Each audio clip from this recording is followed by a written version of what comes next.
نماز باید که یک آرامش دل باشد، نماز باید که یک ملایمی داشته باشد، یک خشوع داشته باشد، یک ترس داشته باشد، یک لذت داشته باشد.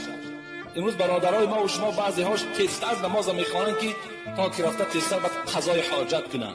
طهارتش تنگی دارد، با همون طهارت تنگیش نماز میخواند و بعدا حاجت خانه میرود.